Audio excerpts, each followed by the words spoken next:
ήρθαμε σε αυτό το ιστορικό εγχείρημα, δεν θέλαμε να κάνουμε την Ελλάδα μόνο ένα πολιτικό κέντρο μεγάλο. Εμείς θέλαμε να τα κάνουμε και υπήρχαν δυνατότητες σε ένα μορφωτικό κέντρο μεγάλο. Εγώ είμαι προϊόν αυτού του πράγματος. Ποτέ δεν είμαστε προϊόν του εαυτού μας. Είμαστε προϊόν ιστορικών διαδικασιών. Και γι' αυτό λοιπόν υπήρξε αυτή η πρόκληση, αλλά όταν έγινε αυτό είναι το 1996. Μετά κάποια στιγμή είχα χάσει το κείμενό μου το 1999 της αποχώρησης μου από το Πασόκ. Έτσι. Το 1999 όταν αποχώρησα. Και όταν το διάβασα το κείμενο, που το έχω στο βιβλίο μου Ελληνική Πολιτική Παιδεία, εγώ ο ίδιος μπήκα σε ένα μεγάλο δίλημμα για τη σχέση προφητείας και πολιτικής. Γιατί προσέξτε τι γράφει όταν αποχώρησα και τους έγραφα. Θα είναι οι ξένοι δανειστές που θα αποφασίζουν πώς και από ποιον θα κυβερνάται η χώρα. Εκεί πλέον μπήκα στην προφητεία και άρχισα να σκεφτώ τι γίνεται εδώ. Γιατί και τώρα, ακόμα και τώρα που σας το λέω ή το διαβάζω, μπαίνω τόσο πολύ. Εγώ που είμαι άνθρωπος του ορθού λόγου, όπως καταλαβαίνετε. Λοιπόν, και αυτό το τουρκομπαρό που φαίνεται, αυτό το γερμανικό λάντο, αυτό είναι το, ναι.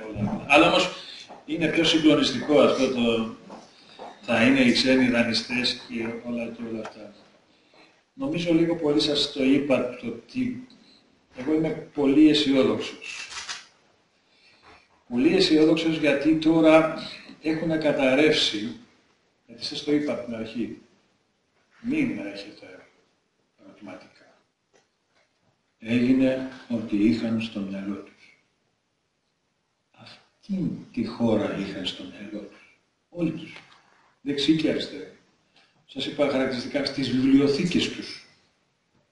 Ταϊσμός, έλεγες μαρξιστής, λενιστής, νεοφιλελευθερισμός, από τη μια ο Ανδρουλάκης, από την άλλη ο Αδριανόπουλος. Αυτό είχαν, αυτοί όλοι τους ακροτηρίασαν τους Έλληνες. Αυτά τα δεσμά, τα διανοητικά κατέρευσαν. Και πού βρισκόμαστε, και αυτό μαρτυρεί και η σημερινή συζήτηση. Αρχίζουμε και ανακτάμε τη φωνή μας. Μπαίνουμε σε μια αρμονική και δυναμική σχέση με τον τόπο μας. Το 1974-81 δεν θα έκανες αυτή τη συζήτηση που κάνουμε σήμερα. Αυτοί οι άνθρωποι όλοι τους ήταν σε βαθιά σκοτάδια. Εγώ με αυτά τα σκοτάδια σηκωνόμουν στο Πασόκ, γιατί το Πασόκ δεν υπήρξε. Το ιδεατό Πασόκ. Υπήρξε μία παραλλαγή και σύνθεση παλαιοκομματισμού και κυρίως το Πασόκ ήταν ένα βαθιά σταλινικό κόμμα. Ειδικά στην νεολαία του. Επομένως δεν μπορούσε να αγγίξει αυτές τις έννοιες που λέγαμε πριν. Μπορούμε μια άλλη μέρα να πούμε πολλά. Λοιπόν, επειδή κατέρευσαν αυτά τα δεσμά, προκαλούν το γέλο, το βλέπα χθες στην ΑΣΟΕΣ αυτούς τους πιο μεγάλους, τους μεταπτυχιακούς. Ναι, νομίζω ότι αυτοί έχουν μεγάλη περιφρόνηση για τα υπαρκτά σχήματα και για αυτούς που υποτίθεται τα αντιπροσωπεύουν. Μεγάλη περιφρόνηση αυτά τα παιδιά. Και σε αυτό βλέπω κάτι πολύ δημιουργικό για το μέλλον, γιατί απελευθερώνεται το μυαλό ενός λαού, ενός τόπου με τεράστιες δυναμικές. Εγώ πολύ βάθια. Συγγνώμη, η Ελλάδα έπρεπε να έχει 50 εκατομμύρια τουρίστες. Και ποιότητας, όχι αυτός που μας περιγράφασαν.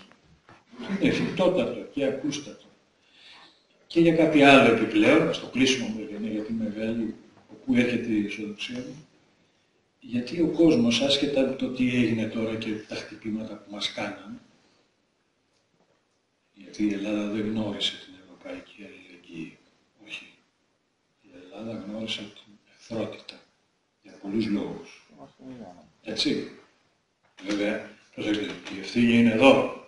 Ο εχθρός είναι εντός των τυχών, μην προσανατολιζόμαστε.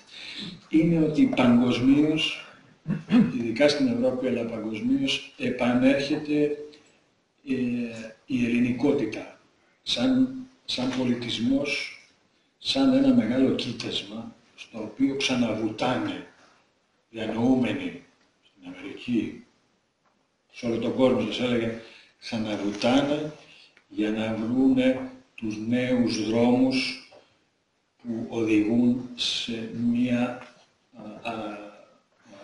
άλλη διεθνή κοινότητα, τους νέους δρόμους που αναζητούν έναν νέο ανθρωπισμό. Και αυτό είναι πολύ, πολύ ορατό παγκοσμίως και αυτό θα επιδράσει και εδώ τις εσωτερικές διαργασίες, παρόλο που πιστεύω ότι είναι μια περίοδος που στα επόμενα χρόνια στην Ελλάδα θα αρχίσουμε να έχουμε μια αυθεντική διανόηση. Η διανόηση που είχαμε τα 40 χρόνια δεν ήταν, εγώ τους έβλεπα.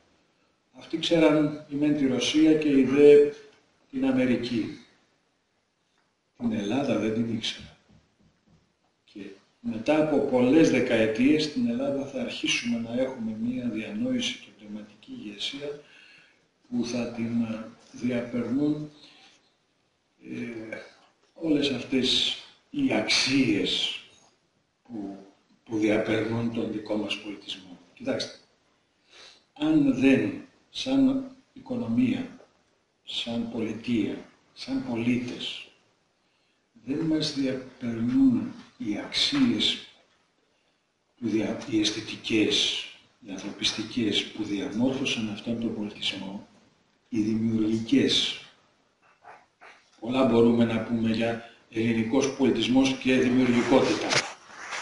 Είναι ένας Αμερικάνος, τον είδα, έχει γράψει τελευταία ένα βιβλίο που η αφετηρία του είναι η κλασική. Ειδικά οι Αμερικάνοι το κάνουν αυτό. Γι' αυτό σας το λέω. Αν δεν ξέρεις τις αξίες που σε διαπορνούν και δεν έχει σχέση με το πνεύμα του τόπου που σας έλεγα πριν, σε συνθήκες παγκοσμιοποίησης, ούτε μπορείς να παράγεις, ούτε μπορείς να καταναλώσεις. Τότε είσαι Πορτορικανός ή χιμπατζής που σας έλεγα, που έλεγε αυτή. Επομένως, ας το πούμε έτσι και ας το κλείσουμε. Αυτές οι διαστάσεις, οι παράμετροι της φιλοκαλίας, του πολιτισμού, της ελληνικότητας σαν οικουμενικότητα, δεν είναι μεγέθη και παράμετροι οικονομικοί. Είναι πλέον μεγέθη και παράμετροι πολιτισμικοί που καθορίζουν την οικονομία σου. Επειδή μπορεί να σας φάνει και πολύ θεωρητικό, ας το απλοποιήσω ακόμη λίγο, η οικονομία μιας χώρας είναι